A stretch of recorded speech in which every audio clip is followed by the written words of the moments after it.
한 남성이 골목 끝에서 커다란 고무대야를 들고 걸어옵니다. 옆에서 봐도 술에 취한 듯 몸을 휘청이며 걸어가더니 서 있던 차량을 대야로 크게 한번 내려칩니다. 일로 누가 통을 하나 가지고 지나가더라고. 근데 처음부터 참 소리가 나. 이렇게 봤더니 때리고 있는 거야. 골목을 걸어오던 남성은 대야로 이 차량을 한 대 친 뒤 다시 10여 미터를 걸어가 다른 주차되어 있던 차량의 뒷유리를 완전히 산산조각 냈습니다.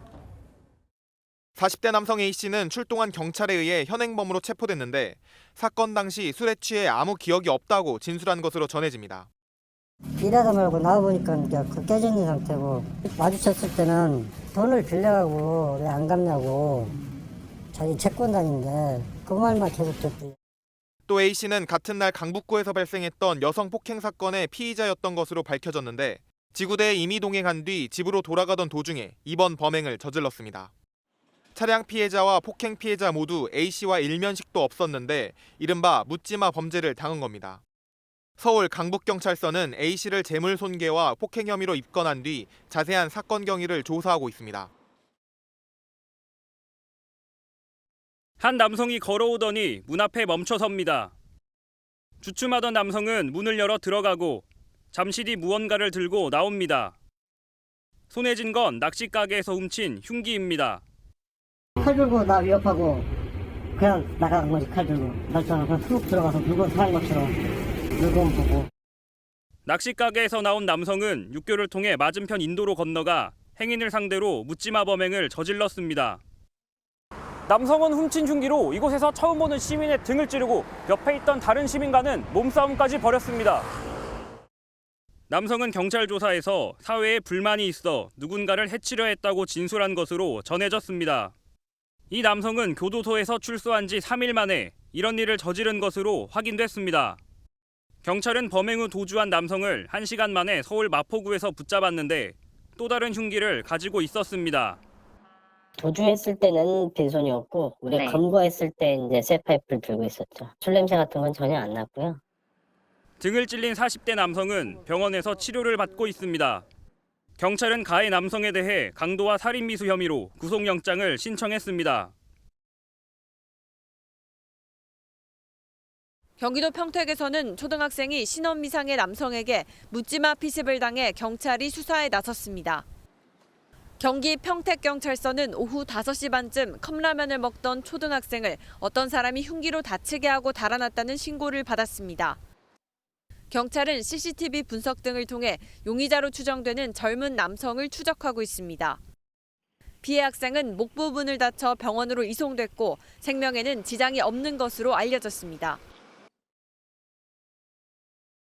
어제 오후 5시 40분쯤 경기도 평택의 한 아파트 단지 안에서 벌어진 일입니다. 한 남성이 컵라면을 먹고 있던 초등학생에게 흉기를 휘둘러서 목 부위에 상처를 입혔다라고 하는데요. 아이고. 위아래 옷부터 모자까지 온통 검은색 옷차림이었던 이 남성.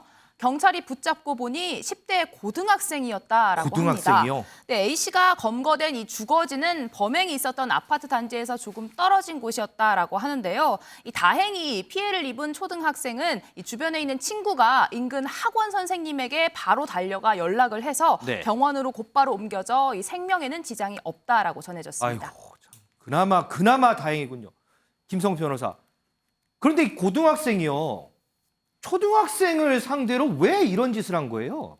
일단은 경찰에서 지금 수사가 진행 중이어서 사실관계 파악은 조금 더 돼야 될 것으로 보이긴 하는데 일단 경찰에서 나온 이야기로는 화가 나서 그랬다라는 취지로 지금 진술을 했다고 하고. 화가 나서요? 예, 맞습니다. 아이고. 그리고 이 두 사람 간에 이 초등학생과 고등학생 간에 면식이 있었던 것은 아닌 것으로 보이고 또 이제 초등학생 그 당시 피해 학생의 친구가 있었지 않습니까? 네. 그때 당시 뭐 시비가 있었는가 이런 것도 뭐 파악을 하는 중인 것으로 보이는데 그냥 앉아서 라면만 먹고 있었는데 이렇게 갑자기 피습을 당했다. 이렇게 이야기가 나오다 보니까는 범행 동기라든지 사실관계 파악에 있어서 조금 더 수사가 진행되지 않을까 생각이 됩니다.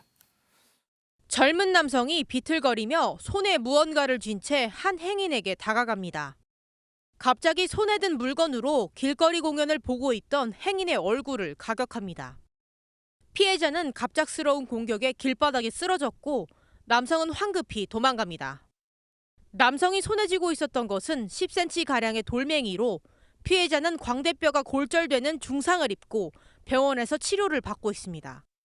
경찰은 주변 CCTV 등을 분석해 10시간 만에 20대 남성을 붙잡았습니다. 조사 결과 남성과 피해자는 일면식도 없는 관계였고 이유도 없는 묻지마 폭행이었습니다. 남성은 술에 취해서 아무런 기억이 나지 않는다고 진술했습니다. 돌 주워가지고 돌로 그냥 가격한 거죠. 전혀 모르는 사람입니다.